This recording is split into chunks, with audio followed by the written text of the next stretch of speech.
And there is Bostic, the Big Ten's leading rebounder, getting the big offensive rebound off the missed free throw. Porter, layup, it's good. How about Lopez on the way back, putting her hand near the ground, saying this Purdue defense too small for her in the paint. Way too small. Look at that size difference between her and her matchup, Ava Learn. Ava Learn actually played guard in high school, but runs the pick and roll, gets past her and gets the layup. What a play by Ava Learn. Cut out. These miscues adding up for both teams as Nye hits the free throw line jumper. Great shot by Nye. Jayla Smith and Ava Learn, two freshmen for the Boilermakers, subbed in along with Brooke Moore. So Purdue's three key bench players in right now. Ball in the hands of Layden for three. Bang! Great shot by Layden. Wow. What a possession right there. Illinois cannot corral the rebound. Janae Terry does. Puts up the shot and one. Always putting her body on the line for the team. And one thing about Cassidy Harden, right? She plays guard, but she's also tasked at playing and defending other forwards. Right? This, as we've said, the Boilermakers are already small, and with the loss of Rashae Kyle, right, a lot of these players have to step up and do things that they are not necessarily comfortable with. So for Cassidy Harden on the defensive end, guarding bigger players, as a guard, guarding forwards. You know what's funny? She says that, obviously she does these no-look passes in practice, and she said she has caught a few of her teammates in the nose with some of these wild balls, but she told me during the game, if she knows that certain players are in the right spot, you have to expect the ball. So if you're a Purdue Boilermaker and you get in the right spot and you're open, always expect Ellis to pass it. So one of the things this Denver team mentioned was when they've come on this two-game road stretch, they've been playing with different balls. They said that they usually play with Spaldings in their home court, but they're now playing with these Nike balls instead.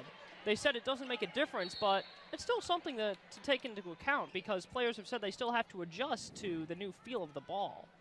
Sonano was a huge problem last year in the Big Ten tournament. The first round, Sonano put up 38 points on 16 of 18 shots and 9 rebounds. I'm going to repeat that again one more time. 38 points, 16 of 18 shots, 9 rebounds. That is an insane game, and that was in the tournament. One thing that Katie Gerald, she said about that Wisconsin game was she felt that this team just didn't play tough enough. And that right there, that was toughness. That is something that Katie Gerald wants to see. As Madison Layden running off a screen set by Ava Learn.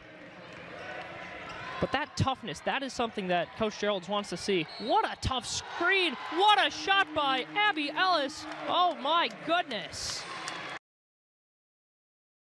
On the season, McKenna Marisa is averaging 22 points, 4 assists, and 4 rebounds. She's the second leading scorer in the Big Ten, only behind Iowa's Caitlin Clark.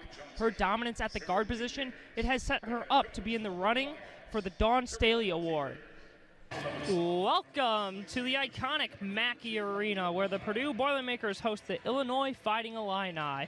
We've got some nasty weather down here in West Lafayette, but lucky for us, we're warm and toasty inside. My name is Brendon Gorham, and joined alongside me is my pal David Wiederhalf. David, both these teams are coming off some pretty tough losses. Purdue, they just blew a 20-point lead to Wisconsin, whereas Illinois, they just could not stop Ohio State. But even so, Illinois did have some positives. Their star player, Aaliyah Nye. So here's one thing that Penn State is able to do with their zone. Because they're so long, they're able to send help very easily. So they're sending Maddie Burke on help, but because she's tall and she has the length, she's able to recover and get in that passing lane of the open Jayla Smith in the corner and cause the turnover. Marshall will track it down for the Hawkeyes, poked away by Moore. Marshall retains it. Now double team comes on Clark, and they'll call a foul on the Boilermakers. Notice how when that ball came to Clark, she put her hand up. She said, all right, let's calm down. We're scrambling a little bit. Let me control this ball. Let's slow this down. Pause. Then the double team comes, and then comes the foul. But that play really represents the maturity of Clark's game. Just understanding, all right, give me the ball. Let's calm down. Let's not turn it over. And now here she is going to the line. While she only averages 9-1-1, she is huge coming off the bench, being an elite scorer. She scored 22 against Maryland, 17 versus North Alabama, 22 versus Michigan State. And I think head coach Katie Gerald, she said it best. She comes off the bench and brings a spark of buckets. Attention, all Big Ten Women's Hoops fans. There's an Instagram account dedicated to you at B1GWBB. Follow for the best Big Ten highlights, videos, and images from the court straight to your feed. Join the community. Follow at B1GWBB on Instagram right now.